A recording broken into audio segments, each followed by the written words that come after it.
So in March of 2012, we were working on a next generation console game. It was really exciting, but it was a lot of work, and unfortunately, the game got canceled. With these larger budgets, when you crash hard. And for a company the size of Obsidian to have, like a project canceled like that, it had a big impact on us financially.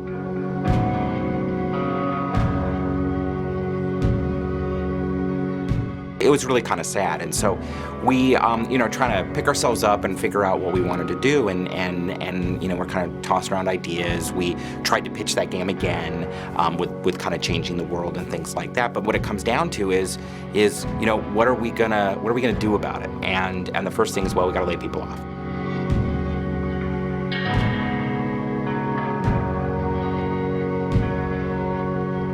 We're watching dozens of people clearing out their desks and leaving. A lot of people who had worked here for years and years. It really sucks in those circumstances because in some cases you have to lay off people who, they're great. Firing or letting people go is just horrible. I mean, you talk to anybody who runs a business, it's just bad. And for me and the other guys that run Obsidian, it's doubly bad because it's a public statement of failure. It's terrible for the people still at the studio as well because, now we don't have a project to work on. That's what we do here. We work on projects. And when you don't have a project, you feel like a lost soul, kind of. But what's hard about it is that when we do a layoff, it's public. People know, all the publishers know, and we lose 2 points. We lose 5 points. We obviously, because it was obviously our fault, because that's the thing, right? It's like, well, we're the company that had to go through the pain, so we are the ones who must have failed. And as the months went by after that cancellation, and we still didn't get a project, it got worse and worse and worse. And we kind of had a date in mind where we're like, if we pass this date, then we're basically screwed, because we were basically going to run out of money. Having this happen makes it even harder to go get the next thing so that I can keep on paying the people and keep everybody employed that's still at the company even after the layoff. We were all kind of, just coming to work just to come to work. We weren't actually working on anything. I think for weeks after that, people were just really in a funk, and like I said, we were trying to get back into the rhythm of pitching to publishers and going and talking to publishers, but we had just been burned really badly, and it really made it difficult to go out and have high hopes for what we were going to do.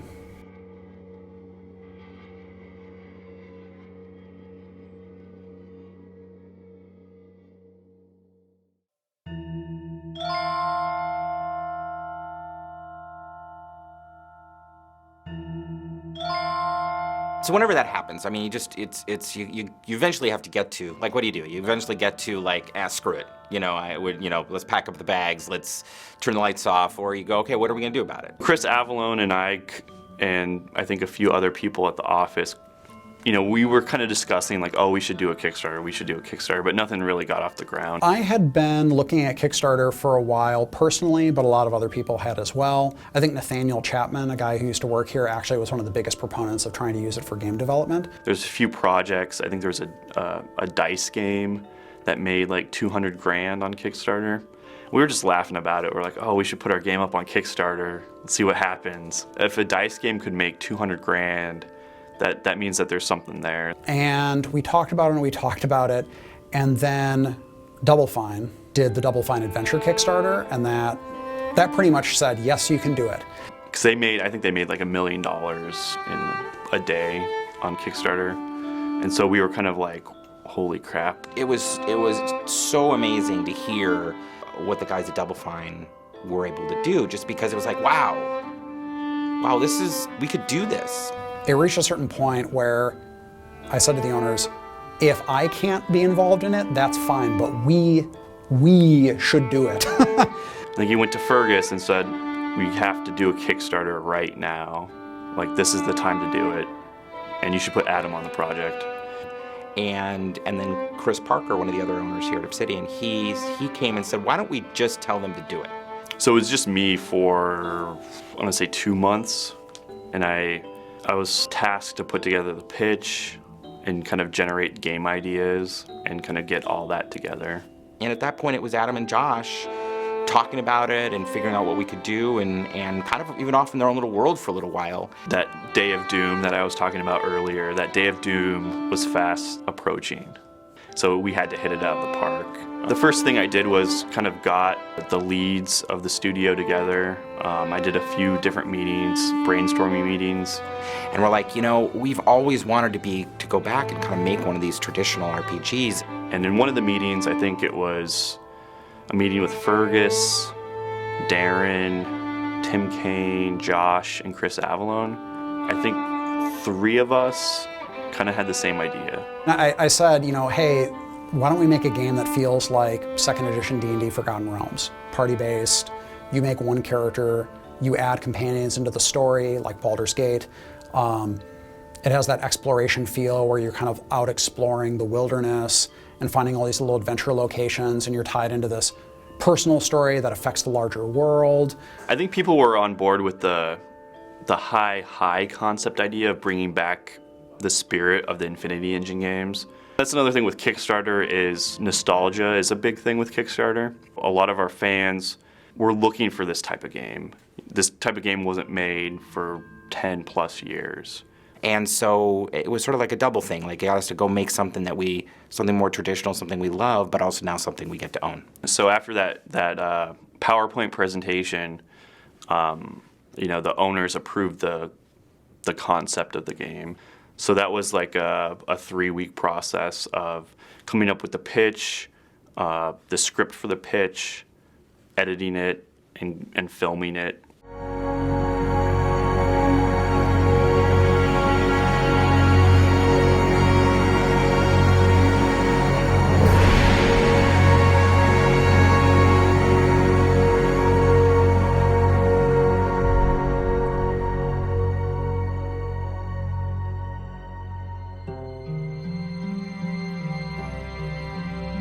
Hi Kickstarters, I'm Feargus Urquhart, the founder of Black Owl Studios and the CEO and founder of Obsidian Entertainment. We've spent years putting a whole group of people together who love making role-playing games and are really the best guys on the planet to do it. We're excited to talk to you today about After we Project launched, Eternity, it was which is sort a of whole like, new fantasy you role-playing don't even game know, world. and I was talking to Brian Fargo about this, and, you know, they did Torment, which actually earned a little bit more than Eternity. And, you know, when they went out, it's like, well, what's gonna happen, you know, and you hope that you have a good idea, and it's even like when you're launching a game, you don't always know. We were making bets to see how much we would make in the first day, and a lot of us didn't think that we would make more than $100,000. And I think by the time I hit refresh, so I put it up there and I hit refresh and we already made like $800, like in 10 seconds. You know, that morning I was hopeful but kind of skeptical. And when it launched and it started getting money, I was like, oh, okay, cool. People are looking at it and they're giving money, but I didn't really perceive the rate that it was going up. So I'd go into someone's office and I'm talking to them about a thing, and they were just sitting there with F5 on the Kickstarter page going, hit it, and they're like, another 5,000. Another 5,000, you know, and I would have these short conversations with people, like 5 minutes, and they're like, we just made $5,000, and you know, and we all went out for beers, you know, that night, and I think, you know, by the time everybody kind of went home and things like that, I think we'd already gotten like $750,000 or $800,000. We reached the initial goal, I think, in 27 hours. Basically, like a lot of us felt like we saved the company. Like it was probably the best day in Obsidian's history. We basically just sat and watched that number all day. And then, you know, it was about middle of the next day where we hit 1 million, and a couple hours later that we hit 1.1. And a lot of it is like, we weren't prepared. Hey everybody, 1.5 million. Pretty darn amazing. Thank you everyone who's contributed so far. Once we passed $2 million, I said, okay, we're really making this game and it's really gonna be pretty big. And the thing is, it had been kind of exhausting to that point, but it was not anything compared to what the next month was going to be. Because it meant, oh, we all have to be in this weekend because we need stretch goals and we need this and we need that and we need to be communicating. We were really overwhelmed by how much money came pouring in. We were kind of expecting it to be high, but not that high and not that fast. And so people really demanded stretch goals right away. So the stretch goal is a way of saying, okay, this is funded. Do you want more of this stuff? But we did not have those nailed down at all. So the next morning, got up, ate, went to work, and we all just got in the lounge and we're like, okay, I guess people want us to make this game. What else are they going to want us to make? Our fans have a kind of conceived notion of how big these types of games are, just based on the games like Baldur's Gate and Baldur's Gate 2, Icewind Dale. They have, they expect at least a 40 to 100 hour game, like tons of content. All of us were in a lot of ways scrambling. I mean, and hopefully what it looked like from the outside is that, wow, we had our crap together. On the inside, it didn't always feel that way. And people noticed. Like, some people would say, like, it sounds like you guys are just kind of making stuff up as you go along. And I'm like, well, like, I kind of am. And they're like, well, why isn't this all thought out? Because that's why we're kickstarting it. It was really learning every day, like how do you run a Kickstarter? Like, how do you run a campaign? Because that's ultimately what a Kickstarter is. Like, none of us have ever run a political campaign or anything like that, but a Kickstarter is almost like that. Well, so normally, if we were developing a game, we would develop the pitch and take it to the publisher, and then in pre-production, we have all that time in pre-production to think about all the details, and we can kind of ruminate on it. There's a luxury in Kickstarter. You don't have time to do that. It's pretty nerve-wracking. So usually when I design settings and I design worlds, I go at a very slow pace because I do things like write orthography for languages, like fictional languages. I research a lot and do a lot of things over time, but I needed to suddenly just turn things around, almost, not quite daily, but very rapidly. My next update will actually be about mechanics. Today I wanted to talk about the souls and the technology stuff.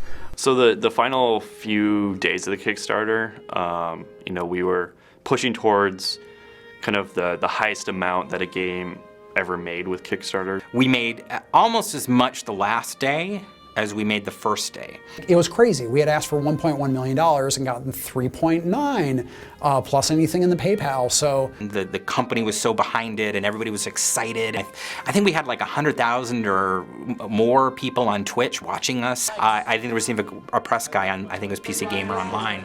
He even said, that was his whole thing. It was like, wow, it was just fun to be there with them and everybody else. We were so excited that it was distracting to the other teams at Obsidian. 3, 2, 1,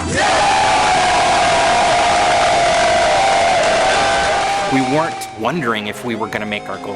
We'd already made our goal. We'd already made our goal 3 times over, and so everything at that point was just gravy, and it just meant we could make the game even better. 1, we didn't think we were going to be able to make a game like this again. 2, we were worried about the state of the company before we started the Kickstarter. We were looking and saying, like, we're a bunch of people right now that are not bringing in money from a team that we're the remnants of people after the layoffs had happened. So from really, really low morale to probably the highest I've ever seen the morale at the company. We finally kind of got off that treadmill. I always kind of say that when I'm talking to people, is that as an independent developer, we're on this treadmill and we're just kind of treading water. This was like the opportunity for us to jump off that treadmill and kind of run at our own pace. Now we have, in essence, our backers during the development of this. And it's serious to us because they've already given their money, so we owe them. Like, it's our responsibility that we hold up our end of the bargain as much as we can. We're gonna see if we can do it. Yeah. There's a lot of pressure on us. Obsidian and our team has a responsibility to our backers and to Kickstarter and for the future of Kickstarter to actually produce a game that's good and produce something that people will enjoy so that people trust Kickstarter and people will trust us so we can continue working on games like this. It's all on us right now. It's, there's not a publisher involved. There's not a whole lot of outside influences involved. It's our game. It's our time to shine. So it's our time to step up to the plate and make sure that we can hit a home run.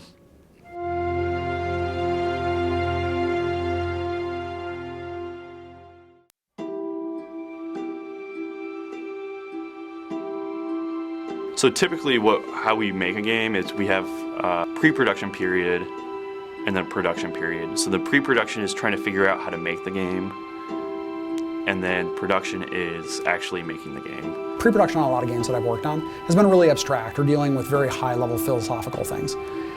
On this game, I said, look, we're making a game that is like the Infinity Engine games. It's going to have this sort of a camera. It's going to be fixed. The environments are going to be 2D. You're going to use marquee select with a mouse. and this, it's going to be on this. End of story. And there wasn't really debate about that stuff. Everyone was like, yeah, of course, and no problem. Okay, so we have this really cool screenshot that we rendered. Now, how do we turn that into the game? Now you need to fold it back up into a development process, which is, okay, so you guys need to define what is that first prototype for the game that we're going to make, and based upon the resources you have now and the resources we think we're going to have, you know, can you make that, and when can you make it by? And so what we've done with Project Eternity is we've kind of scheduled it out in multiple prototypes, and we're trying to prove to ourselves that we can actually build this game. And not only to ourselves, but to the owners as well. And so we're trying to keep the team as small as possible. Let's figure it out first, and then once we enter production, we can add more people to the team. But the team size at the end of the day, when we're at full production, is still going to be really small. There can't be kind of 3 producers, you know, there can only be a producer. There's going to be 1 guy doing, or 1.5 guys doing character animations, and not 5. And that's really how we have to manage it. For some of us, it's not that different, just because that's what we used to do. One of my first games was a game called Shattered Steel that was made by BioWare. I was the producer. They're up in Canada, I was here in Irvine, and I wrote all of the dialogue. You say that nowadays, it would be crazy, like that doesn't happen. But I guess that's what Eternity is. It's kind of going back to, like, we all gotta wear different hats. I think sometimes when you have these huge teams, like, you think that to do anything you need a huge team, and you don't. So on the creative side of things, we have George Zeitz, Chris Avalone, and Eric Fenstermaker, and they are responsible for the story and the creative lore part of the world, and they're also going to be writing the game. Bobby Knoll is our lead level designer, and so he gets to design the maps and stuff like that. And then we have Tim Kane, and Tim has been in the game industry for 30 years, and he's a hybrid. He can program and he can design stuff. On the art side of things, we have Dimitri Berman, who's our lead character artist. Dimitri basically designs the outfits and models and textures, the outfits of the characters and all the creatures and the monsters. We have Hector Espinoza, who is our lead environment artist, and he makes all the areas that you visit in the game, and gets to make really beautiful landscapes. And then we have Mark Bremmerkamp, who's our lead animator. His responsibility is to make things move and to bring things to life. My name's Adam Brennecke, and I'm executive producer and lead programmer on the project. My polar opposite on the project is Josh Sawyer, and he's the project director. We kind of have a push and pull on how our dynamic works. He's kind of the creative guy who kind of pushes his vision. My job is to make sure that we're on time and on budget. And Josh is kind of figuring out, like, what is this game all about?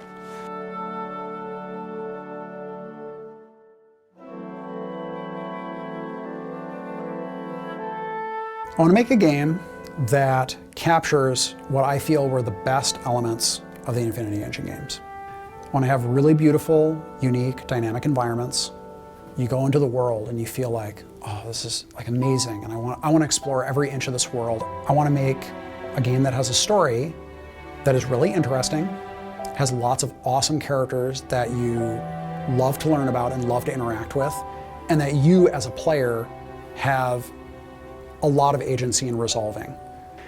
I want to have a game system, like the RPG mechanics and the combat mechanics, that really gets you interested in how you build your characters, how you use them in combat, how you overcome obstacles. We believe you want a challenge when you buy this game, because those games were challenging. And when we look at whether it's system mechanics or the interface or things like any of that sort of stuff, we keep that in mind. So if you make a crazy party, like this is the party of paladins, we're all holy warriors, it's paladins and clerics only, or really diverse, or only Orlans, whatever you come up with, you're going to have your own challenges, but they're going to be your challenges. And that's really going to stay with you. Cool. A couple of brief things before I talk about the prototype. So the Mac version, as I sent out last week in that screenshot, the Mac version is... So we are done with our first prototype. And the end of that first prototype was Really, the end of that first prototype was the visual demo that we released to the public, where you saw the waterfall and the water and the day-night cycle and all that stuff. Prototype 1 is, let's call it, it's not meant to be pretty. It's supposed to just have the basic core things you can do in the game, and it's just getting everything online and making sure the core, like just walking around. I think the example we've used before is that if we have one room and it's not fun to walk around in that one room, then there's no point to go into 2 rooms. And so that's actually what happened during Prototype 1, was a lot of redoing and tuning and polishing and changing the control mechanics in the game, so it felt more and more fluid and more like the Infinity Engine games, which Eternity is based off of. Just some highlights of the things that we're going to be focusing on. So we're going to do one major HUD element with NGUI.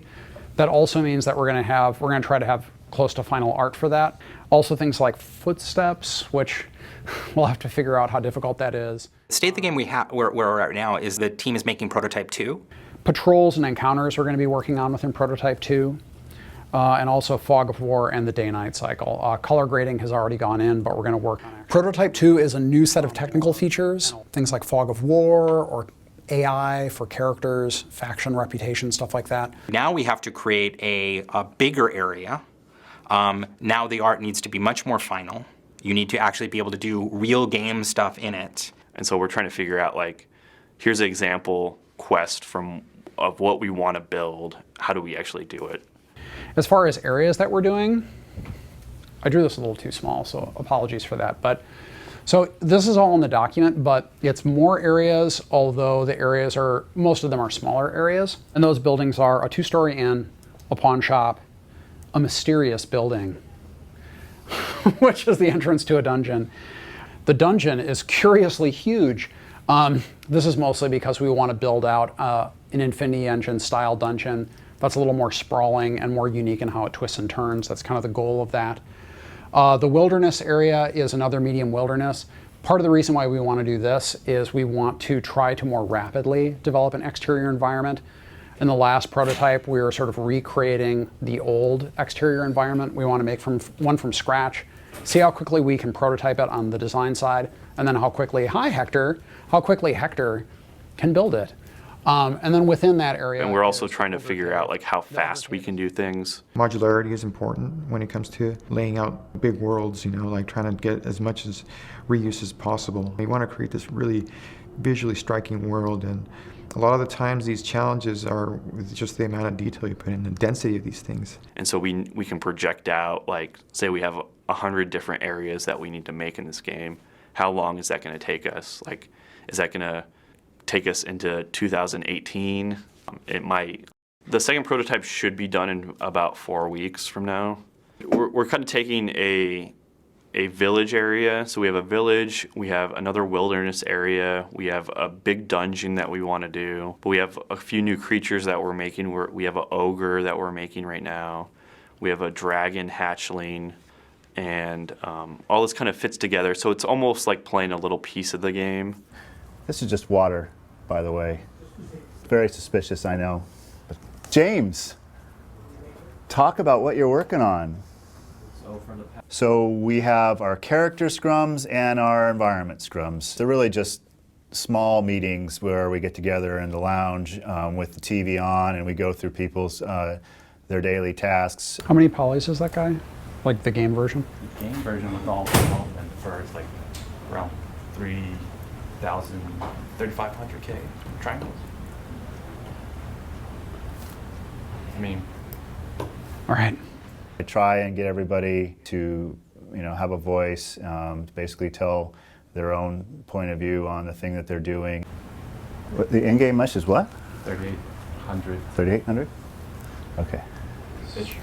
Sounds like a lot to me. Well, it is what, I mean, I think it's fine for him. In the case of concept artists, we show the characters that we're on, and it gives the team a chance to give their input separate from the art directors. Four on the females looks very maid-like.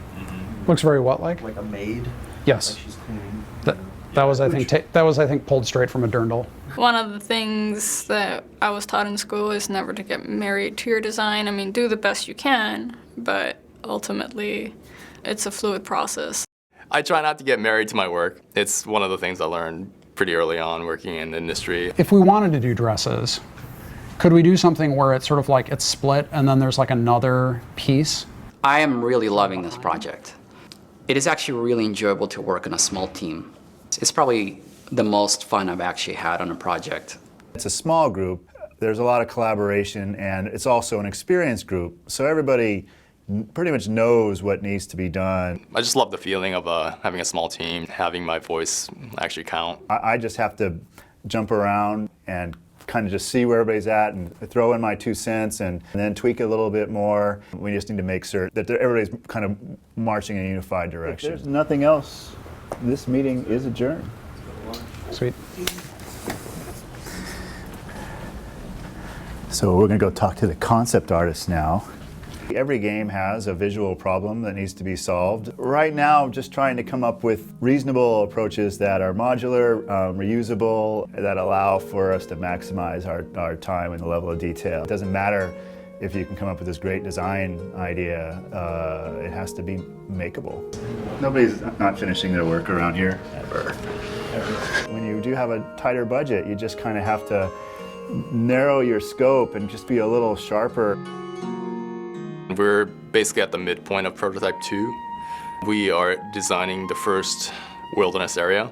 Currently we have one village that we designed out, which Rob did, and people saw on the Kickstarter. Hector is currently modeling that out, and we are trying to jump ahead of him and start on the next area. So we need to rescale that and scale it up. It feels good, right? Like as a whole builder. I'm thinking just doubling the width and depth to do it. For environments that I'm doing right now, I started with a little scribble, but eventually I have like a painted up concept of what the final should be based on what I get from Jorge. The designers will block in the level. They'll give me the general lay of the land, and at this point it's like very crude, like polygons. So my job is to translate that spatial information and make it into something with a little more fidelity that the environment modelers can actually go off of. So basically taking the visuals to the next level. These are, they're gonna be the 80-year culture. For characters, I would get a brief description from Josh. Sometimes it's very detailed. It was fun trying to differentiate each culture visually so that at a glance in the game you'll be like, oh, this guy's probably from 80-year. I'm trying to get the first read to be very distinctive. Yeah, it's gonna zoom out. Let's see what happens when they get really small. Right after we do variants, like we'll sometimes like pick the shirt of this one and put it on the pants of that one. And then if that gets approved, we'll do the painting. I think I would encourage you to maybe reduce the presence of the scale mail. We still have a rough line work so that the modelers, when they do model a character, they actually know what's happening as opposed to it just being the nice, loose, brushy paintings that you see. Because they have to interpret what the textures are, what is the shape looking like. With line drawings, it explains everything. Probably need to schedule a couple days to clean shit up. I'm in charge of our characters in the game. Usually we start out with a concept, which the concept artists produce, and then we take that concept and we start building it in 3D. We'll build a 3D model. First we create a block out, which is kind of basic silhouette mesh, like the proportions and the feel of the character. Once we're happy with that, sometimes we put it in the game and just see how it looks in our world from our camera angle. And then we finish the character. We texture it, put the colors on, put shaders on, which shaders tell the character how it interacts with the environment. I work directly with Mark Brennecke. He's our lead animator. And I work with Mark, making sure the creatures basically play well with the rigs and they're skinned right. And Antonio Gabella, he's our technical director basically. He makes all the rigs for characters and creatures. That involves also a bunch of different tools that we add to the mix, and I'm pretty much the only one doing those tools. Animation tools, character exporters. Being a small team, we can't really use what we used prior, We have to come up with a solution And there's a couple of unique tools that we created for Eternity. We bind the mesh to a rig, which they then use to animate the creature or the character. From then on, it's in the game. And we continue tweaking them until the game ships, honestly. We're going this way to talk to... Oh, no, we're going this way. Everybody just moved, so let's see what Hector's doing. My job is to come up with the pipeline of how we're going to create the background art. Well, let me ask you this. We can come back to you. While at the same time delivering on the visual style that is needed for the game. There's also a lot of prototyping initially of how we build out the levels and the areas in hopes that we can figure out, what can be reused a lot, so, we don't have to make a lot of unique assets. We've shown the world some of the innovations that we're going to employ. Those are the next level. I mean, they definitely are a nice, solid leap away and above what was done a decade ago. So I'm feeling pretty good about where we are. I'm the boss, so I always wish that things were always farther along than they are, but that's just game development. When we started this out, I had no idea that we were going to be able to do some of the sort of technical things we've done. We had no idea that we could have that level of sort of almost modern graphics. I'm really happy about that. But could we be a little bit farther along right now? Absolutely. So we're walking to our other environment artist. So you are working on the Ingwithin. No individual can easily predict the problems they're going to have. A thing about making a game is you have to be very iterative, kind of have to like fail and figure out why you failed and take a step back and do it again. Inherently, we are, as software developers in the video game industry, all pretty optimistic. You have to be. So far, I think it's been going pretty good, but we do run into our own little technical hitches. Usually you're able to fix that by going into here and choosing the texture channel diffuse. However, now when I do that, it pops it back to none, so that's awesome. That's not cool. Okay. So we are Maya novices. We had been using Softimage at the studio almost exclusively for a few years. So when we decided to switch over to Maya, people realized that it was necessary, but right away people were going like, oh, I just don't like how this does this, or I'm not familiar with how this works, or I have to remap all my keys. Part of the issue is that they are using the character materials.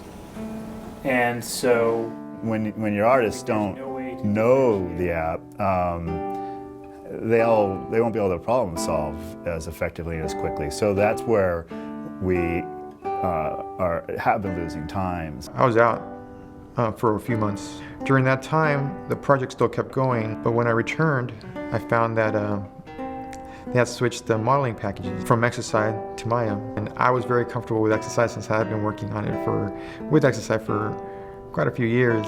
We made all this stuff in 3D previously, and then rendered it out to 2D, but that was 15 years ago. 3D packages have gotten insane, and rendering power has gone through the roof, and all this other stuff, but we didn't really know, can we render stuff out at this size? Like, how long does it take someone to even make a scene like that? because if it's a large area, the renders can take quite a while.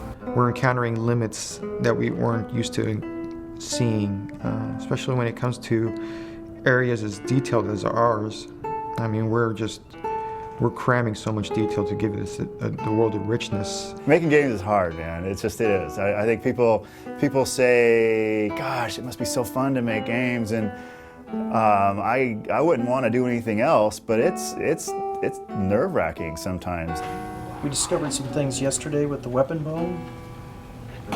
The way we were creating that. We're always so horrible at estimating how long it's going to take to do something. I think to be efficient with his time, you should, if he's made something for you, you should make sure that it works. Right. It's because generally nobody ever wants to be so honest as to imagine that they're going to have problems. And this thing that looks like it should take 2 days is really probably going to take 3 or 4. It's not rocket science. It is rocket science, it's though. Game science. It's not like Otherwise, when he says it's done, it would be done, and then but sometimes it's not really done. For me, the biggest snag is just the environment art. It's going to be a lot of work to get all that stuff done, and so I know I've been really stressed out about it, and Hector's been really stressed out about it. My major concern right now is like how we are actually going to build all these levels.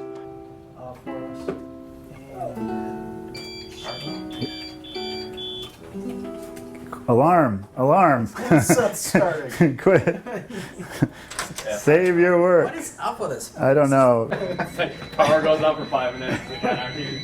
It's the rules of Fallout. No power equals.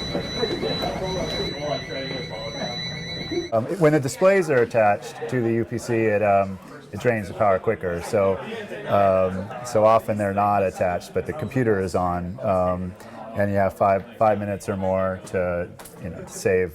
So Feargus just paged everyone in the company that we can go home for the day just because we can't get any work done today. You got to have power to make games, and we don't have any power today, so we're not going to make games today.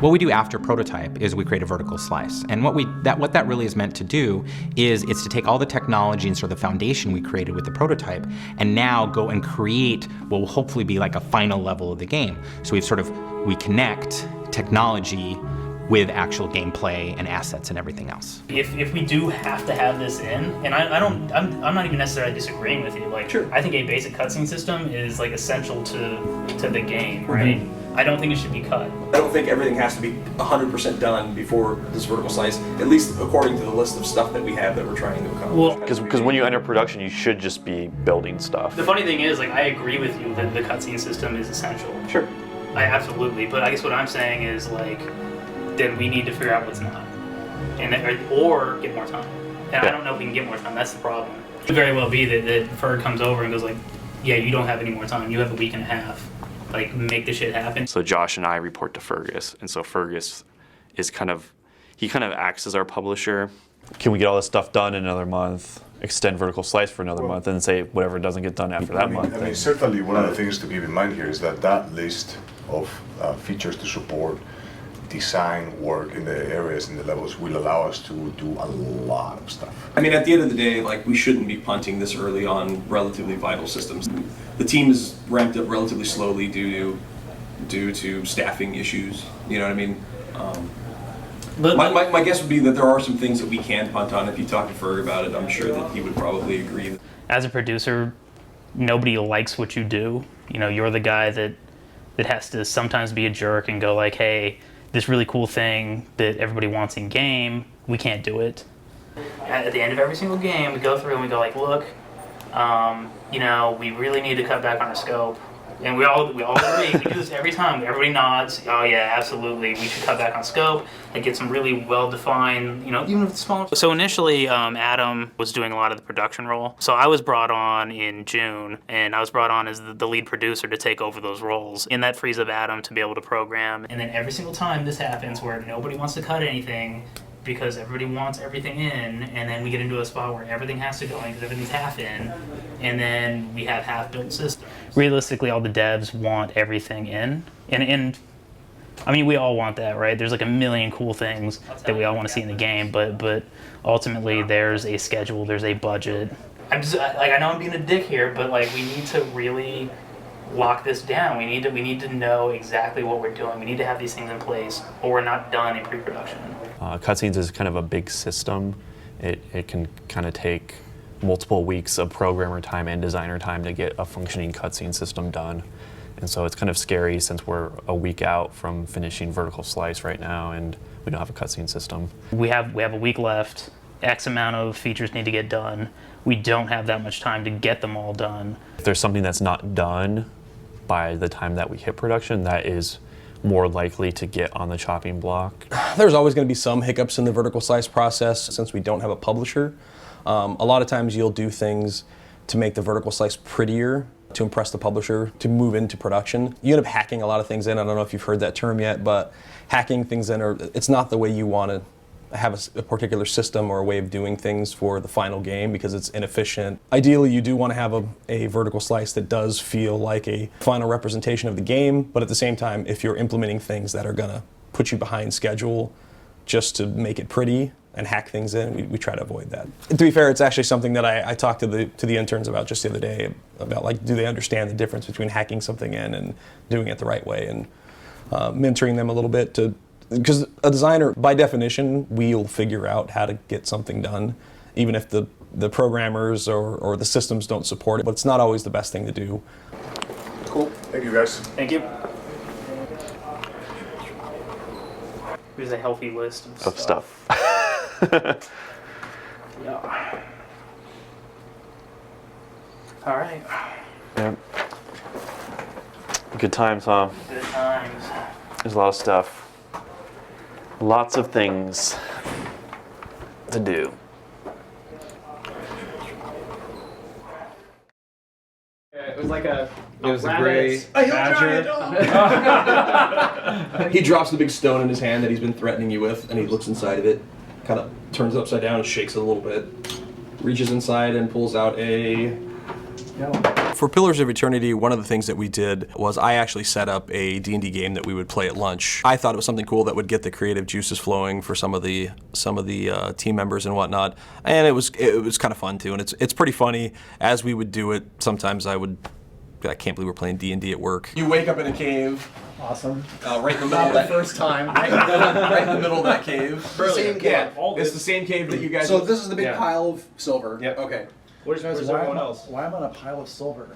One of the things that I think is important when designing what we've been calling somewhat an old school RPG is to make sure that we're looking back on some of the predecessors, the things that inspired these in the first place. Particularly the older school games like the IE games were really, really inspired by tabletop sessions. When you're a GM, you're essentially a game designer. If you're creating anything on your own and just using the rules of whatever system you're using, you're essentially being a level designer. I'm a level designer, so our job is essentially to take the work of every other department, whether it's narrative design, systems design, artists, animation, and bring that all together in a cohesive experience. You know, 4th, 5th grade, D&D was kind of like the thing back then. Even my parents didn't like it. I think my dad even threw away my monster manual because it had like devils and demons in it and things like that, and we're like, yeah, that's cool. Being an area designer, it takes me years to get a lot of feedback. Then generally you have to create the product, and then at the end of the cycle, a bunch of people play it and review it, and they either say like, oh, I loved it, or oh, that was shit. With D&D, actually, it's actually kind of cool because the people are at the table with you. So whatever it is that you designed, you're like, as long as you're being perceptive, you get the instant feedback from their faces. I think there's a lot of lessons that I learned from doing some of that that I can bring into my job now, that I just know that like, hey, if I do this and the pacing is bad, you know, I've seen enough people that I get feedback from what's fun and what's not fun. Powerful charges. You know, the old role-playing games like Dungeons and Dragons and a lot of the video games that were, or the CRPGs that have been spawned off of those. Those games were very complicated and they didn't hold your hand quite so much. Sometimes it's fun to make the player figure out a little something on their own. At the end of the day, my personal belief is like, I want to make sure that the player has the freedom to do what it is they want to do. In any instance where I can, I would rather go that route. Oh, so close. It's a fail element. 2, 3, lift.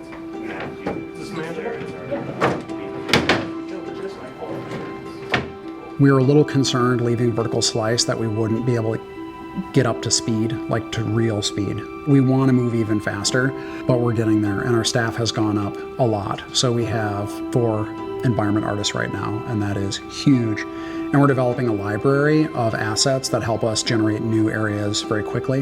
Environment art is such a huge part of this game, and there's not a lot of ways you can sort of shortcut around that. In a 3D game, it's arguable that once you have the 3D components, you can just put those together, you know, in a level and like, yeah, you know, designers can link those together and whatever, but these are all rendered out, so they require a 3D artist to really build them. Stuff's coming together, it's looking great, it's a very good start to production.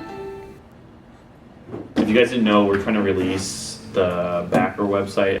So what I want to do, along with that backer site, is release a teaser video. So it'll be like a teaser trailer. So right now we're making this teaser trailer showing actual gameplay, actual game.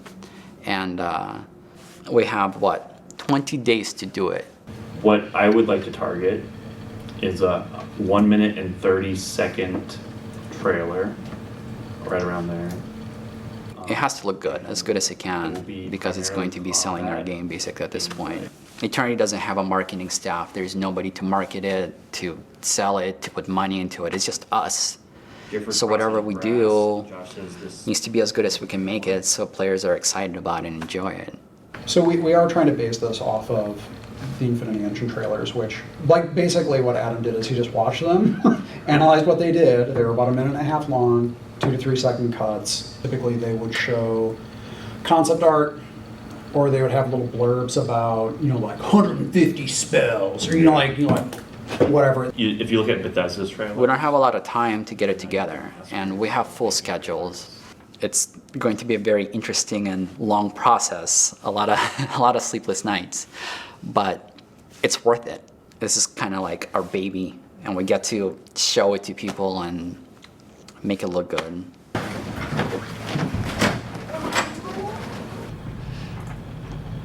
Compositing the trailer in After Effects, and it consists of some footage made specifically by us and some concept art that we're going to show. We're saving the logo for the last because there's been some back and forth about it, and we're trying to figure out the proper way of showing it or revealing it. So it's the last part of the trailer. So it's not quite done yet, but will be done very soon. How much more work do you have on it? Just gonna refine this lower area and give it a better frame for the backing of the text. We already passed the year anniversary at the start of the Kickstarter. By the time we show the trailer, we'll be at about the year mark of the end of the Kickstarter. And if we're showing a trailer, like, let's get a name. Even to just get to Project Eternity took a good month of debate. Most projects, the public doesn't know and that the project exists. In this case, though, we essentially said, we're making a game, and it's this code name. It started off with an email from Josh, and he had a lot of rules with it. I said, okay, so here's a few things. Keep Eternity in the title. Don't use the word reckoning. Don't use the word sundering. Don't use the word shadow or darkness or gerunds in general. Just don't, nothing ing, like, just get them out of there. So I said, like, go. Right now it's Pillars of Eternity. That is going to be the name, Pillars of Eternity. So one of the things we're doing right now is kind of coming up with our logo. It seems like it'd be kind of like an easy process. The thing about it is it's one of the most complicated things. It's just hard to get something that's so simple and perfect and really encapsulates what your product stands for. It is a decent amount of pressure, particularly the artist who's currently involved in it. Currently, Kaz is doing all the rough ideas. Usually, in a traditional publisher-developer relationship, the publisher has a certain amount of money set aside, as well as a graphic design team that would do all this. But in this case, we have to do it ourselves.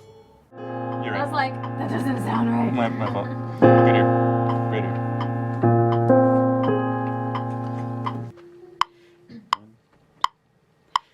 Oh God of Ra,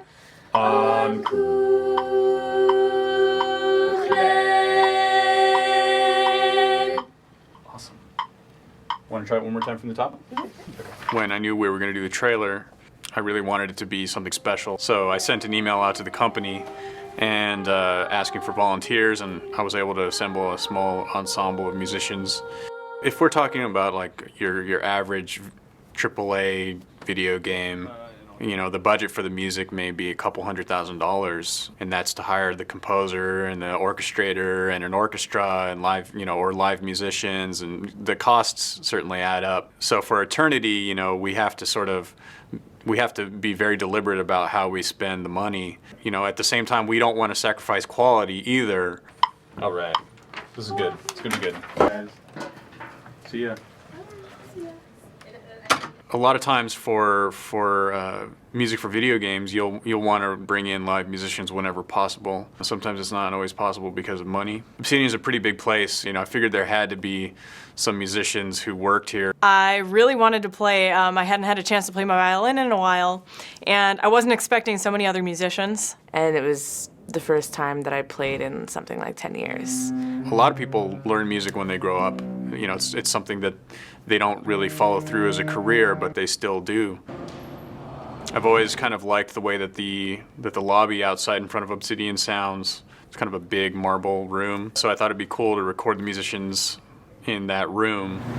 Definitely not very conventional recording space, but it sounds good. One of the reasons why I wanted to use choir and wanted to use real people is because we could sing words. When you use like software libraries and sample libraries, realism is sort of a difficult thing to achieve, and it's always faster to get a realistic sound when you just use live people. So we had a choir, we had a string quartet, and we had a French horn player. In the choir, we had Josh Sawyer, who's the project director for Project Eternity. He sang tenor in the choir. Josh is a really cool guy, and he's got many talents beyond directing projects.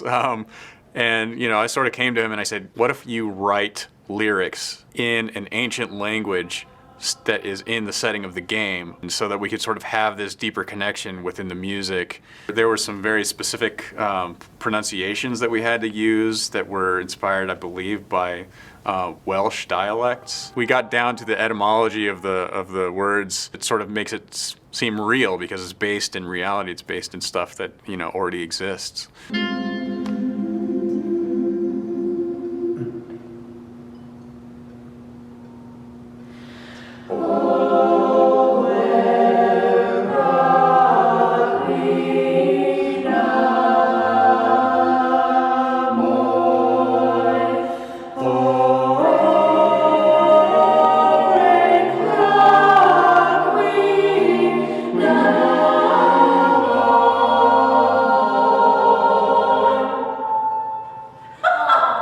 There were a lot of interruptions because it's like in a public space. It was late at night, so the cleaning crew was there. The crew that sort of maintains the building at night, you know, they had to do their jobs too. So I think that we surprised them more than they surprised us. But we somehow managed to squeeze through the little cracks and get some good recordings.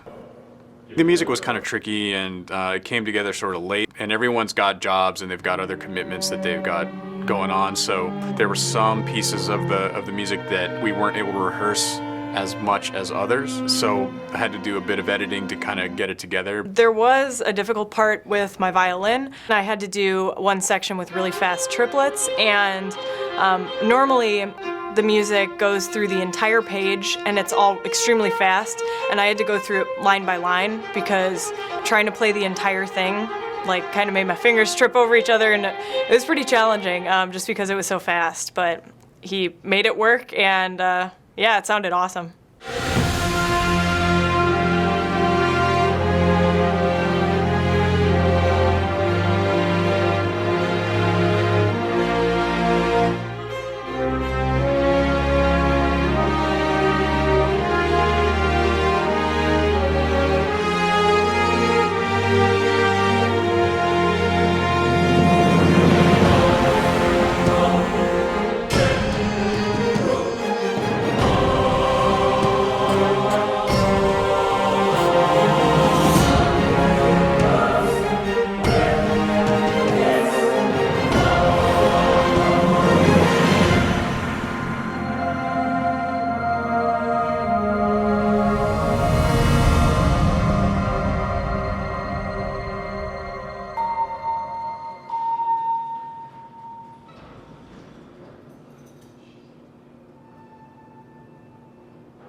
So we're coming into the holidays, and it's been a pretty good year on Eternity.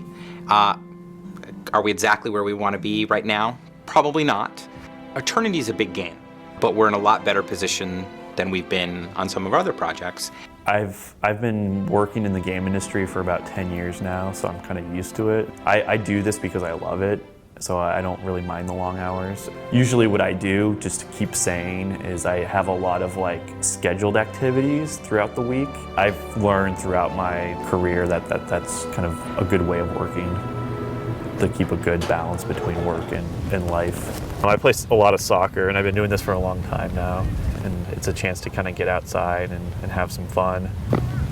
I just work up until 9, so I get in the office at like 9 a.m. and I work until 8 o'clock at night and just head to the game. And I usually put in about those hours unless I'm here or going to a hockey game.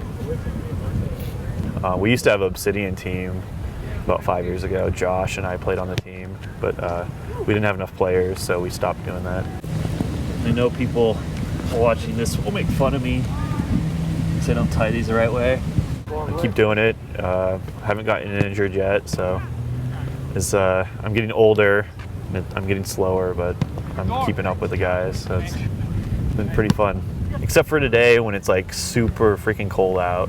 It's not so fun, but hopefully when I start running around, it'll be better. Good ball, Randy.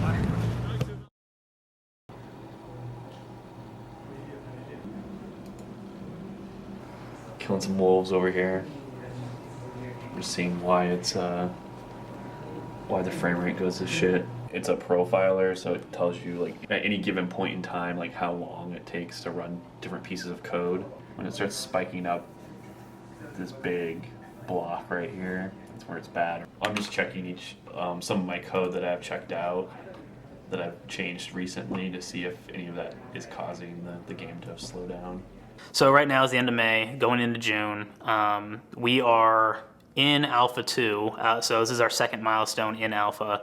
On June 6th, so in a few weeks, we're actually going to be jumping into the beta period. There's new adventure awaiting for you today. Yes, so we have our new bug database up, Jira, and so I sent out an email document basis of Jira, and so any issues that you find, write those up, they'll automatically. Once we hit the alpha phase of the game, we're going to have a good solid QA test team just rolling through the game. We're going to have people doing progression testing, while making sure people are going through and for balancing purposes and trying to knock out all the bugs. All right, So the general rule is like at alpha, we should have all our content. All the parts are there, but I won't say that it's fantastic yet. I think right now one of the things that's really kind of been the hardest to deal with is actually on the writing side. Eric Fenstermaker, who is the narrative lead on Eternity, he's actually been stuck on South Park. This is great for Eric and for the company in a whole, and that Matt and Trey, the South Park guys, really trust Eric. He's had to kind of go back and forth, and sometimes he could spend time on Eternity, and sometimes he can't, and that's been tough. It's a hard decision because you don't want to hurt one game to help another game.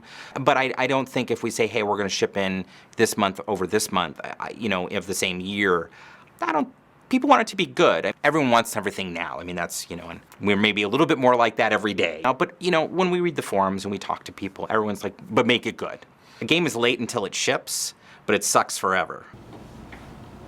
The story is really, a big part of, I think, what people are paying for when you buy, an Infinity Engine style game. That's part of what people remember about those games that made them good. When I was just coming onto the project, I made sure to play through Planescape Torment and to play through Baldur's Gate 2, and to make sure we were sort of hitting the same notes with the story that made those things good. We're using prose in this, which hasn't been done since probably Planescape Torment that I can remember.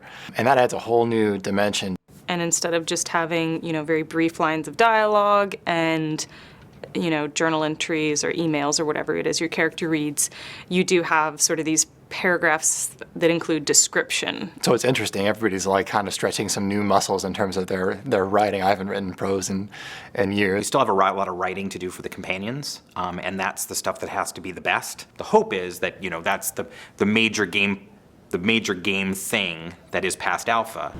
It's important that the Eye of Sauron isn't on us.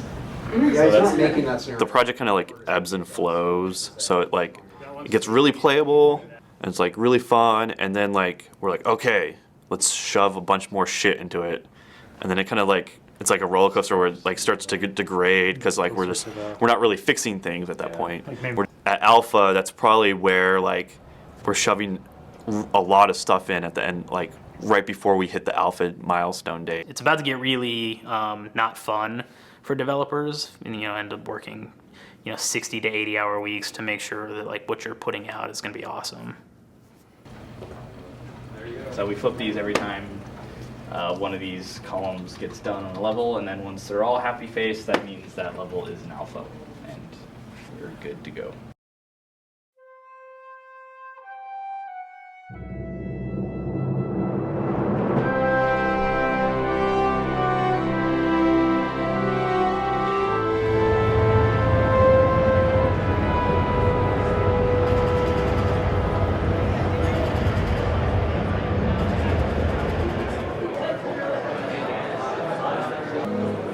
I'm just waiting for David to give me the all clear.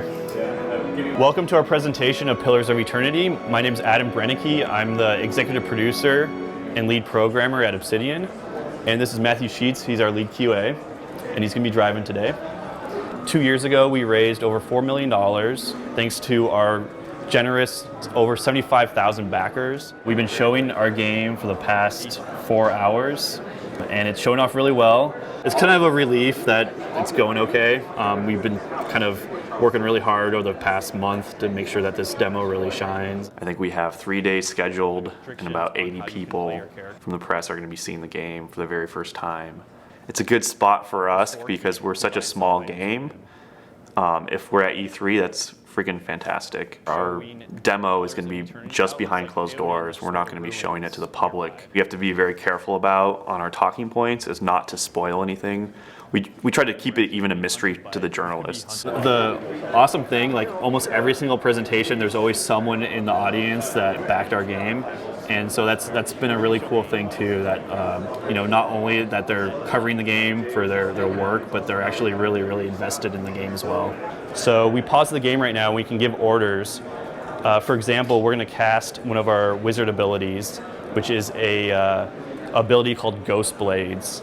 So Pillars of Eternity is a classic style fantasy role-playing game. We've taken our inspiration from... I personally dislike showing games at E3. I've done it a couple times now where it's like a full day thing where you have to talk and talk and talk all day. You're on your feet all day and you kind of say the same, you go through the same motions like 40 or 50 times to people. And a lot of times the people that you're talking to have no idea what the game is, or they've never even heard of it before.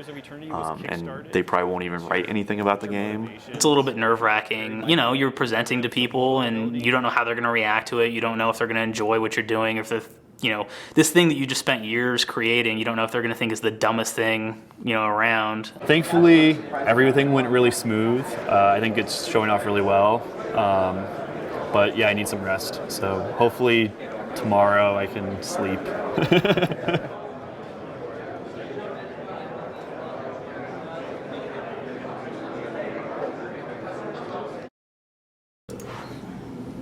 Actually, I can open it real quick. It's mid-August, and we're getting pretty close to releasing our backer beta. Yeah, right now I'm actually just going onto the forums and talking with people that are like really excited about everything. They're like, yeah, I want to play, but I have to be like, hey, by the way, we were delaying it by an hour, and then so some people are not the happiest people. Originally, we weren't going to launch the beta at the time that we did. So we knew that we were going to be showing Gamescom. It's a huge show. It's in Europe. A ton of our backers are in Europe. We didn't believe that we could show it there without making it available for people to play. And if we made it available for people to play, felt like it was time then to put out the backer beta. We would have liked to have like maybe a few more weeks to kind of polish things up. But yeah, so we kind of did like a little bit of an early release. It was probably like 2 weeks before we wanted to ship it. The state of the beta when we first launched, it was kind of rough. We weren't really surprised that a lot of people were very critical. We knew that there was still a lot that needed to be done. There were definitely areas that we wanted to target to fix.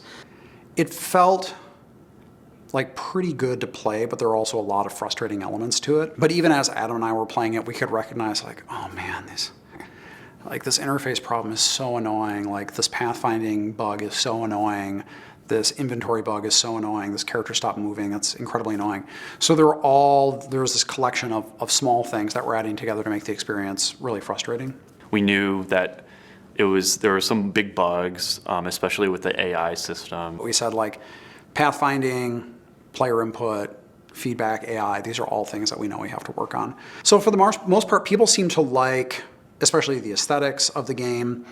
They like just the general vibe of it, like it feels very Infinity Engine-like in many ways. But there are other things that were very frustrating, and so we knew we needed to get on that right away. It's nice that we were able to put it out there when we said that this is the day we're going to put it out there. We put it out there on that day. And it's nice that it's early enough that we can get feedback from people. I think that's, for us, that's the most important thing. We like to have those discussions as early as possible so then we can discuss changes and actually do things. It was a little bit hot going out. At least we can do something about it and get good feedback.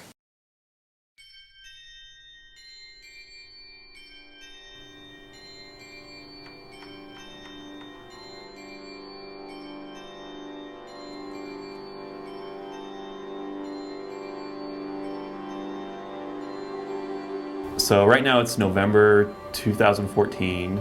We delayed the game a little while ago. Right now we're trying to finish the game, trying to wrap it all up. We've been working really hard, late hours recently. Right now we're primarily bug fixing. Me being the lead programmer, I get a lot of the crash bugs and we have to go through those. And right now we're looking at like 1,200 bugs, I think, open right now on programming. We usually try to fix about 10 bugs a day.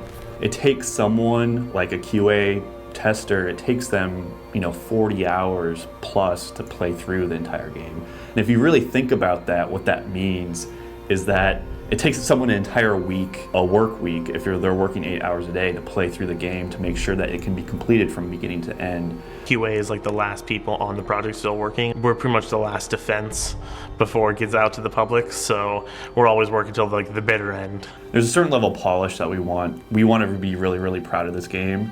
And the good thing is we don't have a publisher like breathing down our neck to ship by Christmas. We felt, based on backer feedback or our own internal feedback of playing the game, that it wasn't quite ready to go. This is our first IP that Obsidian owns. This is the first title with this IP. We don't want to ship something that tarnishes the IP that we've created. And we're always a little worried about our reputation from the standpoint of having a game that's really finished when we release it. When we're kind of known for something, people gravitate. It's human nature, right? And so when Obsidian releases a game, there's this concern that it's going to be buggy. And a part of it is our games are big and they're complicated and complicated in different ways than other games. So that's not an excuse. I want to make things that people enjoy and are not frustrated with. I think we're doing better at that with games that we've come out more recently. The frustrating thing when the game is really buggy is that it's almost like you don't know where to start. One of the programmers came to me and said they found a suggestion buried in our bug list. The suggestion was that certain projectiles should fade faster than they were, but when he dove into the bug, he found out that the actual projectile was not ever going away. If you have multiple projectiles and they all have bounce delays, the first one bounces and the other ones just stay there, invisible, but still in the world, using memory and eating up processor time because they have updates, but not doing anything. And it happened every time you cast this wizard spell. This immediately took that C-level suggestion bug up to an A-level, this needs to be fixed immediately bug, which goes into my queue of 455 other bugs that I'm trying to get solved in the next few weeks. I think Josh has been really good at editing himself and deciding we have a few abilities of a certain type and it's just not working out. It causes a lot of bugs, it doesn't play well, and he just takes them out. Like, so we have areas, we have quests where we go like, this quest is just fundamentally, it's never gonna get better. Like, it has a lot of fundamental flaws. We just gotta cut it. And the sooner we do that, it saves so much time for other people and they can focus on the stuff that can be saved. Until I really feel it's worthy of going out, I have to keep saying like, this is not ready. These things need to be fixed. People are gonna be pissed off if they see this. There is just a tremendous amount of content in this game. I felt like we were keeping things in check, but it's just grown. The second highest game would probably be Neverwinter Nights. For whatever reason, Eternity ended up being a lot larger. And now we're putting in a lot more time now. It's actually the most rewarding phase. And it's the phase that I enjoy the most. Everything is sort of created, and now you actually get to take it to the next level and make it look really nice. If we don't get this phase, which has happened in previous projects because of whatever, it always sucks. We've only got a couple months left, and you know, it's time to start wrapping it up. So I've shifted over to music writing mode right now. We worked with an orchestrator. His name was Ryan Humphreys. We were fortunate enough to be able to record some live music. We found an orchestra that came pretty highly recommended, and they were based in Budapest, Hungary. Because of the time difference. Our start time was 4 in the morning here, and their start time was 4 in the afternoon there. And you know, I'm there with my coffee in the morning and bleary-eyed and trying to Skype to them, and you know, the conductor would get our feedback, and we would just talk back and forth that way. It actually worked out pretty great, surprisingly.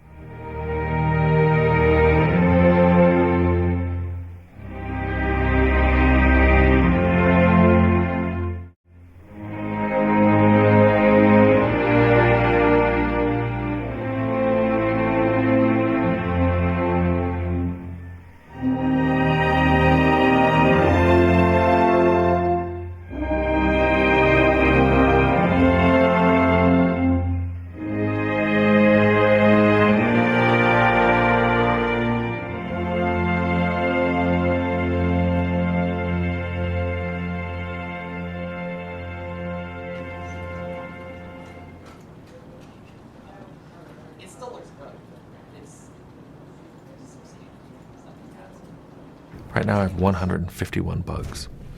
It peaked somewhere around 700. It breaks down, there's only 7 A bugs, and those are bugs that would be horrible to ship with. And then there's about 40 B bugs, and those are bugs that, they're bad, but they're not gonna stop anybody from getting through the game. And that leaves just over 100 C bugs. Every time you make a big change in the game, the resulting code is a little more fragile. So if you go back and forth too much on features, the game gets even buggier. We've got dozens of people playing through the game every day, and they're taking different classes and races, and we're trying to catch every possible bug that could happen from having these diverse character groups go through in different ways. Probably the issues we're running into now is they saw a bug happen, but then they couldn't reproduce it. So they're trying to find out what that magic condition was. That's what they're doing every day, nights and weekends. They just play through over and over again. I think the programmers still realize right now that they have a road that they have to get down to bring their bug counts down to what we need them to be able to ship. You know, it's a mad dash trying to fix as many bugs as we possibly can. People are working overtime, trying to get a bunch of stuff done. You can bet that there's always some weird combination of stuff that somebody can do to cause a really bad bug, so we're trying to find that stuff now. The funny thing is, we will actually probably not pass the first time on Gold Master. And that's pretty normal. It's super rare for you to actually get a game that you submit as a Gold Master to a publisher and actually have them check it off and go like, yep, this is perfect on the first time. You know, it's possible that they could take another build from like next week, but I really doubt it. I think that this is the one that's gonna go on there. A release candidate is a version of the game that the developer is submitting for Gold Master to a publisher. This could be it, like RC3 right here, this could be the thing that goes onto the discs.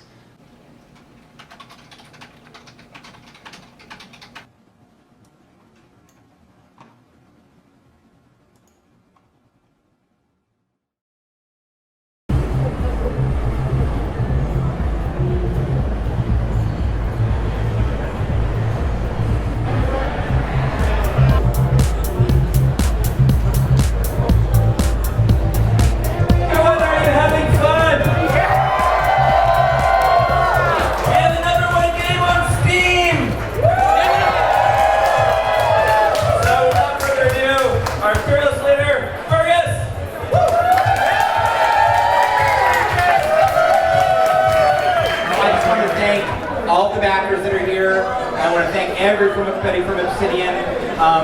It was a long, hard last 3 or 4 years. Thanks for putting up with it. Thanks for making an amazing fucking game.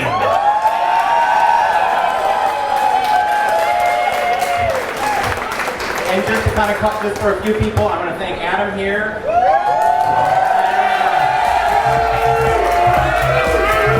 We're here now at the release party. I'm still really stressed out because we haven't gotten any reviews yet. There's still a lot of work to do tomorrow to make sure the game goes out smoothly. We're #1 on Steam right now in sales, which is huge for us. This is probably one of the best days at Obsidian. Right now, I'm just more nervous than anything else. For me, like until the game is actually out there and people are playing it, I'm just a ball of nerves. I have a checklist that I've gone over 100 times, and I've gone over everything, you know, all the contingencies in my head 100 times. But until it actually happens, I'm just going to be worried that something is always going to go wrong. And I don't know, I guess that's like kind of a curse of being a producer. It's kind of like a mix of butterflies and stress, weird stress. All the early impressions seem to be very, very positive, but we're not sure yet. I'm trying to take it easy tonight. People that have done this a while are pretty chill about it. Like, yeah, everybody's still nervous, but we know we put in the work. And now it's more just of like, we want a smooth release, we want it to go really well, and we want it to sell well just because that's going to allow us to make more of these games or more other games that we really want to do. And no work is going to be getting done tomorrow because you're going to be even if you want to do work, you're going to be so distracted looking at all the reviews, and like there's going to be so much back and forth email, and we're going to be talking about everything. And yeah, we'll get like a lot of important fixes done, but like it's going to be so hard to keep on task. Have an awesome rest of the night. Download Attorney when you get home, and play for the next 100 hours. Thanks, everybody. Thank you.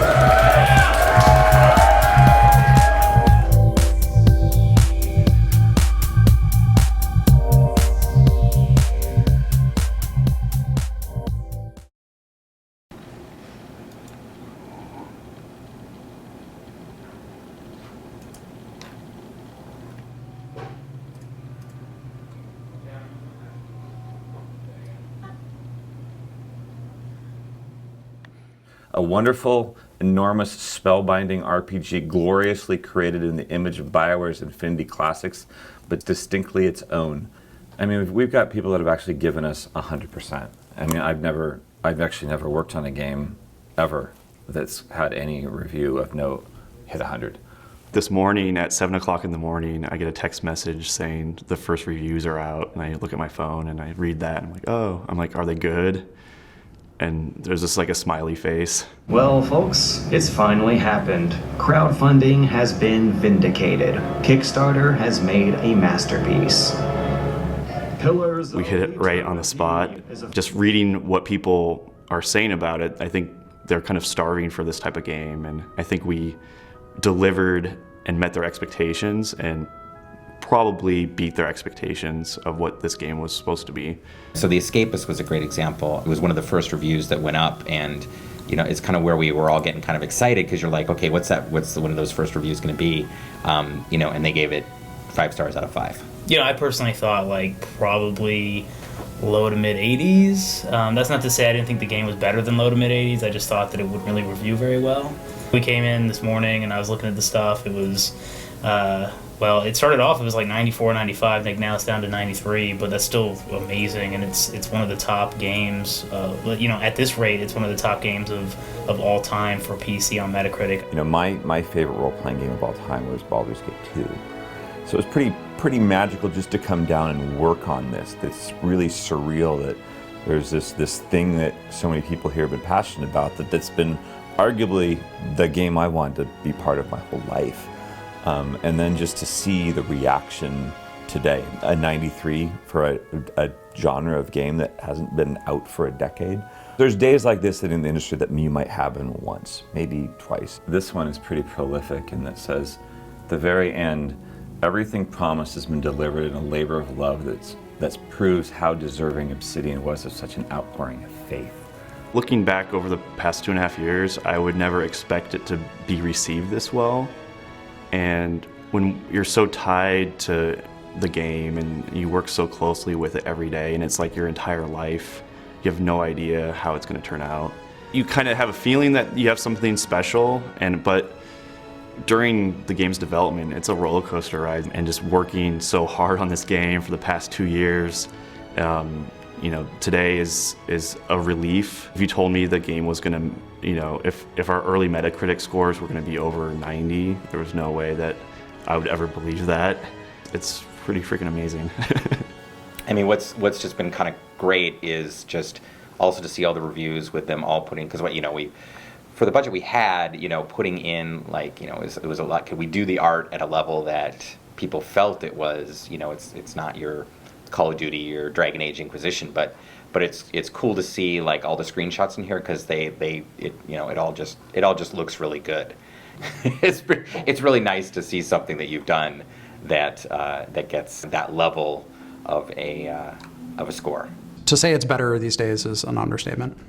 We're able to breathe now. Like it's like, finally, like we can kind of like just relax and let go, especially for a night. I think just the sense of morale is a lot higher because we were able to make something that we really wanted to make and make it on our terms and talk to the fans and get their feedback. Yeah, like the office is crazy right now because everyone's just smiling and giving each other hugs and high fives, and it's pretty cool. We made the game that we wanted to make. We made the world in the way that we wanted to make it. And I feel that we've delivered something that captures the essence of the games that we were trying to emulate. We wanted to make a game that people felt like this was a modern incarnation, or it was like a modern throwback, if that even makes sense, to the Baldur's Gate and Icewind Dale and the Infinity Engine games. And every review that's come back is like, that is absolutely what it is. You know, when that's the thing that you've underlined and said, we're gonna go do that, and you do it, I'm proud of that. I feel like we really succeeded with what we set out to do. Being able to work on our own intellectual property is extremely fulfilling, but it also means that we have a lot more freedom in the future to do stuff with that intellectual property. That's something that I think every independent developer wants to be able to do, but it's very difficult to actually do that with a publisher model. I know I keep on returning to the same thing, and I think the most gratifying thing is getting to make something that you own. And if there's anything I could ever tell anybody about whatever they might want to do in life, I think that is the most amazing thing, because you get to have something that it's like your own Lego set that now it's mine. I can go build it in a different way, and I now can build it this way, and I can do that. I can have my lemonade stand. I can do all these things. Because you not only get to point at it from the standpoint of I made that, I both made it, I own it, and I get to do a whole bunch more cool things with it. And so in life, anyone who can be able to do that, do something and have it be theirs, should do whatever they can to make that happen. For a lot of us, we've never ever been able to work on a sequel to anything that we've actually done. We work on a lot of sequels, but we've never been able to work on a sequel of our own game. Especially at Obsidian, we've never done that. So now it's another first for us as we get to do a sequel to a game that we've already worked on. And being able to have that same team work on another project and keep the team together is going to be freaking awesome, and I'm really looking forward to that. We have a lot of grand ideas on how to expand the world, and now this is our own IP. We can do a whole lot with it. Often when we're working with a publisher, by the time the game has come out, we've already moved on. This is very different in that, like, today was talking about what are we doing with the expansions? What are we doing with sequels? What are we doing? And our publisher Paradox is here, and they're excited. They want to know everything that we can do. We're already starting to plan out the next thing and getting the ball rolling, because you don't want to waste any time, right? It's like the start of something rather than the end of something.